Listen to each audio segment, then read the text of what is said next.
بسم اللہ الرحمن الرحیم۔ السلام علیکم دوستو، لا اینڈ پالیٹکس چینل پر عابد الرحمن پروگرام ایسا کیوں ہے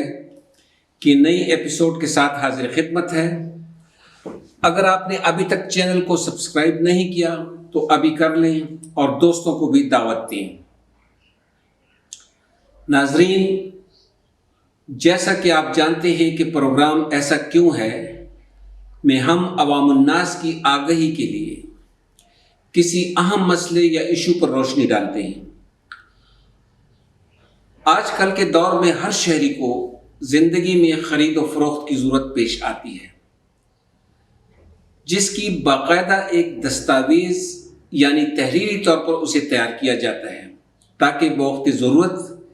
کسی چیز کی ملکیت اپنے حق میں ثابت کی جائے۔ پروگرام ایسا کیوں ہے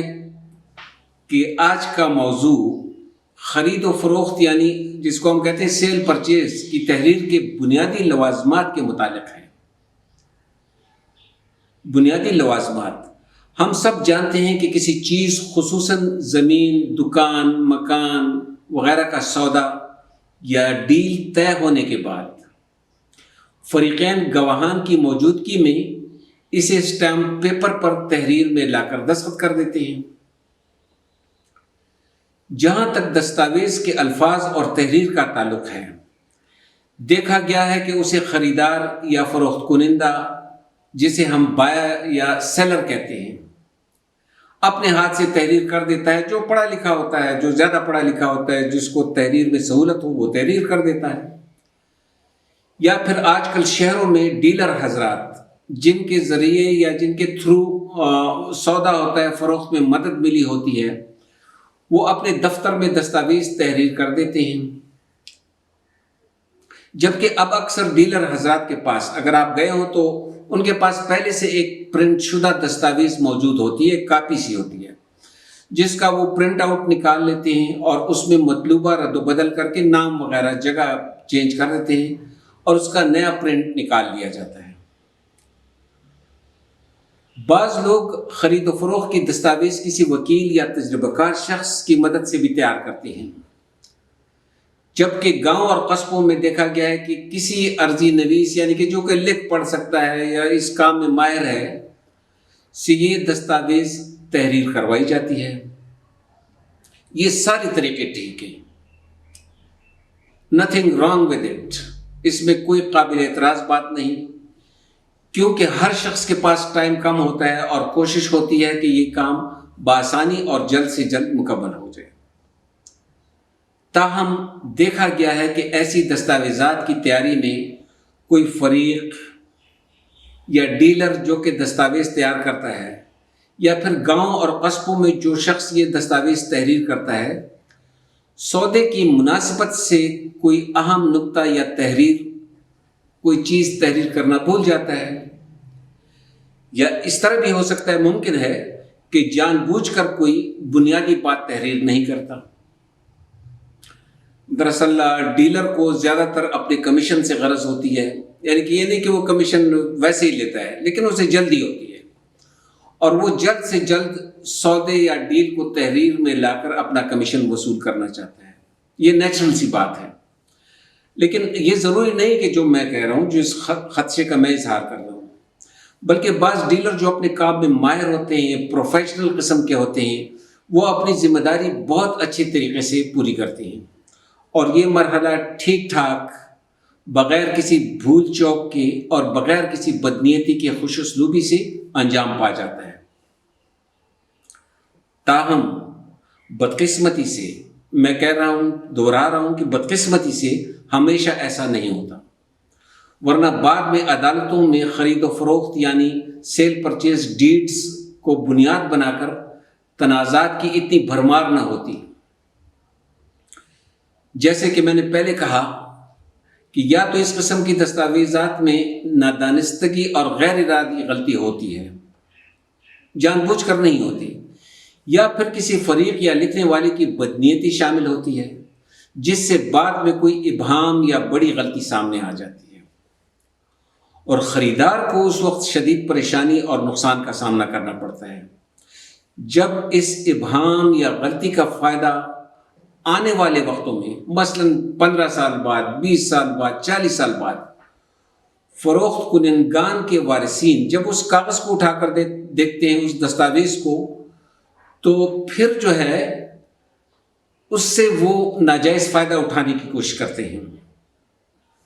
میں آپ کو بتاؤں ایسا ہوتا ہے اور ہو رہا ہے۔ اچھا، حکومت نے بھی اپنے طور پر رجسٹریشن کا جو قانون بنایا ہے وہ بہت ہی مفید ہے، زبردست قسم کا قانون ہے،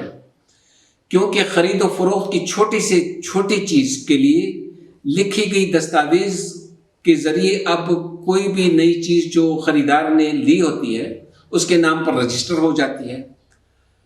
البتہ وہاں بھی وہی دستاویز رجسٹر ہوتی ہے جس میں پہلے سے خامیاں موجود ہوتی ہیں، یعنی کہ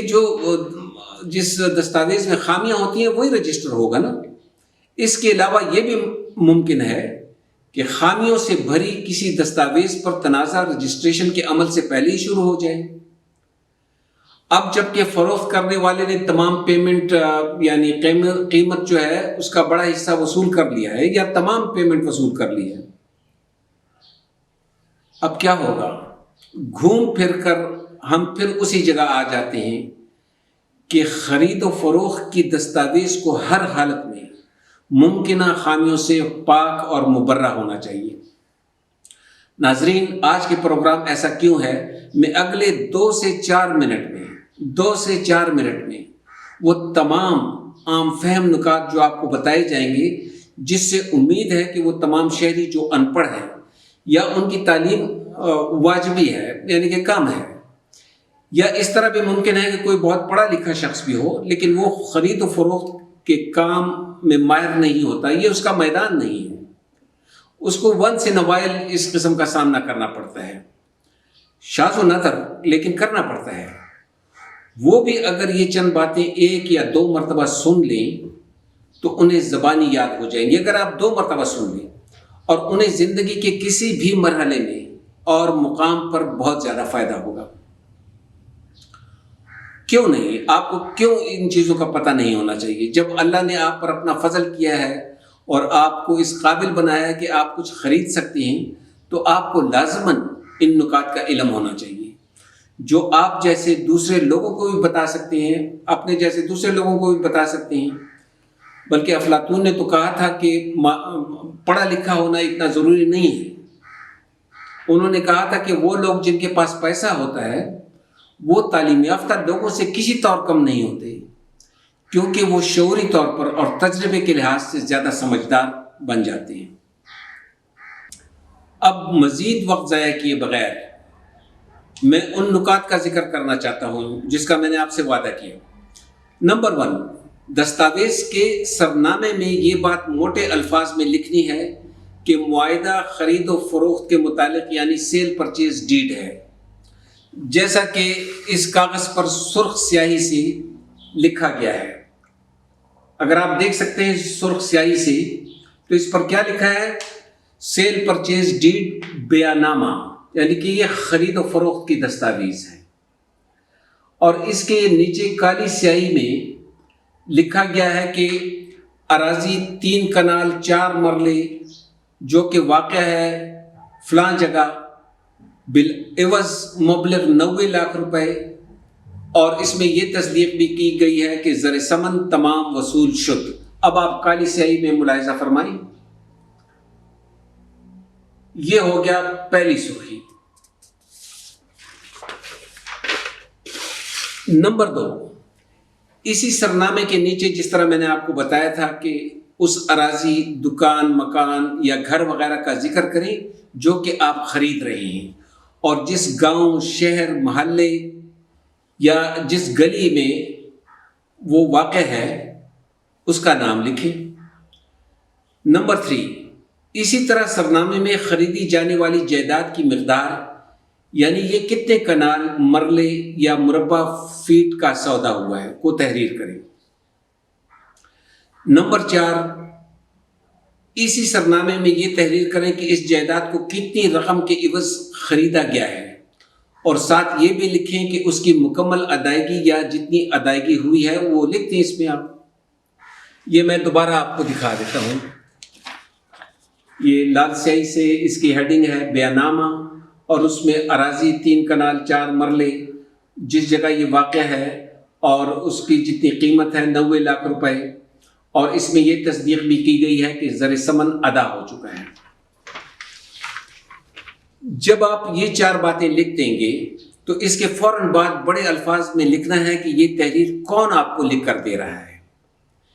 یعنی جائیداد کون فروخت کر رہا ہے. اس کو بھی ہم نے بڑے الفاظ میں لال سیاہی سے منجانب کے عنوان سے اور اس کے نیچے فروخت کرنے والے کا نام اور ایڈریس وغیرہ لکھا ہوا ہے، جسے ہم بیان کہتے ہیں، یعنی کہ فروخت کنندہ. یہ ابھی میں آپ کو بتا دیتا ہوں کہ یہ دیکھیں، اگر آپ کو اسکرین پر نظر آ جائے، لال سیاہی سے یہ لکھا ہوا ہے کہ منجانب، کہ یہ کون لکھ کر دے رہا ہے. اس شخص جس نے اس کو فروخت کیا، اس کا مکمل نام، ایڈریس وغیرہ، اس کا پیشہ، اس کا خاندان، اس کی رہائش اور اس کا شناختی کارڈ نمبر بھی.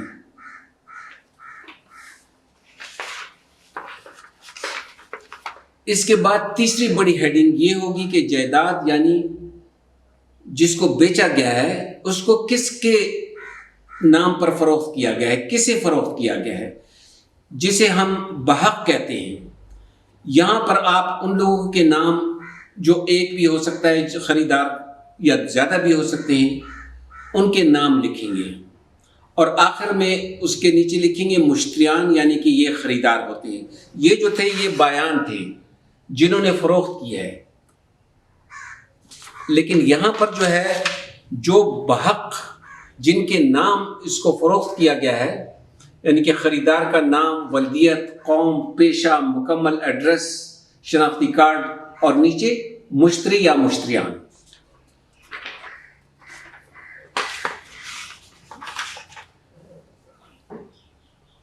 اچھا، اب جب یہ چیزیں لکھ دی جائیں گی ناظرین، آپ نے دیکھا کہ اب اگر انہی 3 ہیڈ لائنز کو آپ دیکھیں، ہیڈنگز کو دیکھیں، گواہان کے دستخطوں کے ساتھ پڑھا جائے تو ہر عاقل و بالغ شخص سمجھ جائے گا کہ یہ کیس خرید و فروخت کی دستاویز ہے. جائیداد کہاں واقع ہے، کتنی قیمت پر فروخت کی گئی ہے، کتنی پیمنٹ ہو چکی ہے، کس نے فروخت کی ہے اور کس نے خریدی ہے. لیکن اس کے باوجود میں بحیثیت خریدار یہ چاہوں گا کہ سارے معاملات صاف اور شفاف ہوں، اور مجھے بحیثیت خریدار فروخت کرنے والا مزید تشفی و تسلی یعنی کہ گارنٹی دے، تاکہ کل کلا مجھے پریشانی نہ ہو. کیونکہ خریدار نے تو اس نے تو قیمت وصول کر لی ہے، جس نے یعنی کہ فروخت کیا ہے، جس نے چیز فروخت کی ہے اس نے تو پیسے وصول کر لیے ہیں، جیب میں ڈال دیے ہیں. مجھے جو پراپرٹی ملی ہے میں چاہتا ہوں کہ وہ بھی ہر قسم کے نقص سے پاک صاف ہو، اس میں کوئی نقص نہ ہو. ناظرین، اب دستاویز کے اس حصے میں جسے ہم مین باڈی یا اصل تحریر کہتے ہیں، اگرچہ یہ تو سارا کور ہو ہی گیا، لیکن اب اسے ہم روانی میں لکھیں گے. سارے سرنامے کی تحریر کو پہلے دہرایا جائے گا کہ میں فلاں ولد فلاں، مثلا جان محمد ولد صالح محمد، سکنہ ہو گیا محلہ و گلی ضیاء آباد، تحصیل کاٹلنگ، ضلع مردان، شناختی کارڈ نمبر اتنے. میں بقائمی ہوش و حواس یہ اقرار کرتا ہوں کہ میں نے ایک قطع اراضی جس کی مقدار 3 کنال 4 مرلے ہے بعوض 90 لاکھ روپے، جس کے نصف 45 لاکھ روپے بنتے ہیں، جو کہ فلاں جگہ واقع ہے. یعنی کہ یہ 45 لاکھ اس کا نصف اس لیے لکھا جاتا ہے تاکہ کوئی کنفیوژن نہ رہے، اگر اس میں غلطی بھی ہو جائے تو یہاں پر ٹھیک ہو جاتی ہے. تو یہ جگہ جو ہے میں نے محمد رفیق ولد دین محمد، سکنہ محلہ دین آباد، تحصیل و ضلع مردان، شناختی کارڈ نمبر اتنے کو قطعی و دائمی، قطعی ما حقوق داخلی و خارجی، ظاہری و باطنی، ما تمام حقوق مثلا حق شاملات و حق راستہ وغیرہ فروخت کر کے اس کے حوالے کر دی ہے، جس سے اب میرا اور میرے وارثان کا کوئی تعلق باقی نہیں رہا. یہ جو میں نے چند الفاظ دہرائے ہیں یہ دراصل مکان کی مکمل ملکیت کی نشاندہی کرتی ہے. اب میں آگے اس سے یہ لکھواؤں گا کہ اب خریدار مذکورہ اراضی کے جملہ حقوق کے کامل مالک ہیں یا مالک ہے، کیونکہ ہم فروخت کنندگان نے اپنا قبضہ اٹھا لیا ہے، ہم نے اپنا قبضہ اٹھا لیا ہے، جبکہ خریدار نے اپنا قبضہ جما لیا ہے، اور ہم فروخت کنندگان یعنی فروخت کرنے والوں نے تمام رقم یعنی 90 لاکھ روپے وصول کر لیے ہیں، یہ بھی دوبارہ لکھ دیں گے، اور ہم یہ اقرار کرتے ہیں کہ مذکورہ قطع اراضی ہر قسم کے بار، بوجھ اور مقدمے سے آزاد ہے، جس پر یعنی کہ اس زمین پر کسی قسم کا نہ تو قرضہ لیا گیا ہے اور نہ ہی اسے رہن کیا گیا ہے، مورگیج کیا گیا ہے جسے ہم رہن کہتے ہیں، اور نہ ہی اس خطے زمین کے متعلق کوئی وصیت موجود ہے، نہ ڈگری ہے، نہ کوئی برعکس عدالتی حکم موجود ہے، کوئی ایڈورس عدالتی حکم بھی نہیں ہے، یعنی یہ زمین ہر قسم کے تنازع سے صاف اور مبرہ ہے، اور ہم فروخت کرنے والے تحریری طور پر اقرار کرتے ہیں، یہ بہت اہم ہے، یہ ایک زبردست قسم کی گارنٹی ہے کہ ہم تحریری طور پر اقرار کرتے ہیں کہ اگر مذکورہ اراضی میں ملکیت یا کسی بھی طرح اور قسم کا کوئی تنازع یا خامی نکلے جس کی وجہ سے مذکورہ زمین یا اس کا کوئی حصہ اگر نئے خریدار کے ہاتھ سے نکلا، تو ہم فروخت کنندگان نہ صرف خریدار کو اپنی رقم واپس کرنے بلکہ اتنی ہی رقم بطور ہرجانہ ادا کرنے کے پابند ہوں گے۔ یہ ہرجانہ اس لیے ہوتا ہے کیونکہ نئے خریدار نے اگر یہ ریورس ہو جائے خدا نہ خواستہ تو اس نے تو کافی نقصان اٹھایا ہوگا، اس نے کوئی چیز فروخت کی ہوگی، پھر اس کے جیب میں پیسے آئے ہیں جس کی وجہ سے وہ زمین خرید رہے ہیں۔ یہ تحریری دستاویز خریداری کا انتقال تصور ہوگی، یعنی کہ میں یہ جو فروخت کر رہا ہے وہ یہ بھی کہے گا کہ یہی انتقال ہے، جبکہ فروخت کنندگان مذکورہ خرید و فروخت کو جہاں جہاں قانوناً رجسٹر اور اندراج کروانا چاہیں میں ہم تعاون کے مکمل پابند ہوں گے۔ آپ کو پتہ ہے کہ اس کی رجسٹریشن ہوتی ہے، بعض لوگ جو کرکٹ قسم کے ہوتے ہیں، چالاک ہوتے ہیں، وہ پھر نہ منع کرتے ہیں، پھر ٹال مٹول سے کام لیتے ہیں، تو یہ یہاں پر یہ فقرہ ان کو پابند کرتا ہے کہ ہم مکمل تعاون کریں گے۔ ہم فروخت کنندگان اس دستاویز کو پڑھ اور سمجھ کر اپنے دستخط اور انگوٹھے ثبت کر رہے ہیں تاکہ بوقت ضرورت سند رہے۔ اب دستاویز مکمل ہے، اس کے بعد تحریر کرنے والا یعنی کہ جس نے تحریر کرنا ہے، میں نے اور آپ نے تو نہیں کرنا، ہم شاید اس میں ماہر نہیں ہیں، تو جس نے تحریر کرنی ہے یہ دستاویز وہ اپنے دستخط کرے گا، اپنا نام، مکمل ایڈریس، شناختی کارڈ نمبر اور تاریخ یعنی کہ ڈیٹ لکھ کر دستخط کر دے گا۔ اب اس پر فروخت کرنے والے ہیں جو بیچ رہے ہیں اپنے دستخط، نشان انگوٹھے اور شناختی کارڈ نمبر لکھ کر دستخط کر دیں گے۔ اس کے بعد خریدنے والے یعنی مشتریان اس پر دستخط کر دیں گے، وہ بھی اپنے نام، پتے اور شناختی کارڈ نمبر لکھ دیں گے۔ اس کے نیچے کم از کم دو گواہان کے دستخط، نشان انگوٹھے، شناختی کارڈ نمبر اور ایڈریس وغیرہ ہوں گے۔ اچھا، آج کل ایک اور کام بھی ہوتا ہے اور بہت ہی سہولت کے لیے بہت بہتر ہے کہ محفل میں موجود کوئی بھی معتبر شخص ایک فقرہ لکھ کر کہ میں نے فروخت کنندگان یعنی کہ وہ والی پارٹی جو فروخت کر رہے ہیں، خریداروں اور گواہوں کو ان کے شناختی کارڈ نمبروں سے دیکھ کر پہچان لیا، اس کی تصدیق کرتا ہوں اور میں ان سب کی شناخت کرتا ہوں، اور وہ بھی پھر نیچے دستخط کر دیتا ہے۔ اگر یہ کوئی وکیل کرے تو بہت ہی اچھا ہے، لیکن کوئی بھی معتبر شخص علاقے کا کر سکتے ہیں۔ ناظرین، ضروری نہیں کہ کوئی خریدار پڑھا لکھا ہو یا وہ خود خرید و فروخت کی دستاویز لکھنے کے قابل ہو، لیکن اسے اس قابل ضرور ہونا چاہیے کہ اسے علم ہو کہ وہ جو چیز خرید رہا ہے اس دستاویز میں 8-10 لازمی ایسی باتیں ہیں، لوازمات ہیں جو اسے تحریر میں لانی چاہیے۔ میں پھر بتا رہا ہوں کہ یہ 8-10 نکات یا لازمی باتیں ہیں جنہیں ہم ہاتھوں کی انگلیوں پر گن سکتے ہیں، مثلاً یہ کہ یہ خرید و فروخت کی دستاویز ہے، یہ فلاں جگہ واقع ہے جس کی مقدار یا تعداد اتنی ہے، قیمت اتنی ہے، قیمت ادا ہو چکی ہے یا کتنی ادا ہو چکی ہے، فروخت کرنے والے کے نام اور ایڈریس اگر وہ زیادہ ہیں، خریدار کا نام اور ایڈریس، اور کہ یہ کہ قبضہ دے دیا گیا ہے، وہ یہ تصدیق کر رہا ہے کہ قبضہ دے دیا گیا ہے، یہ تصدیق کہ زمین ہر قسم کے بوجھ اور بار سے آزاد ہے، اور یہ کہ خامی نکلنے کی صورت میں فروخت کرنے والے پر ذمہ داری اور بھاری جرمانہ ادا ہوگا، اسے ادا کرنا پڑے گا،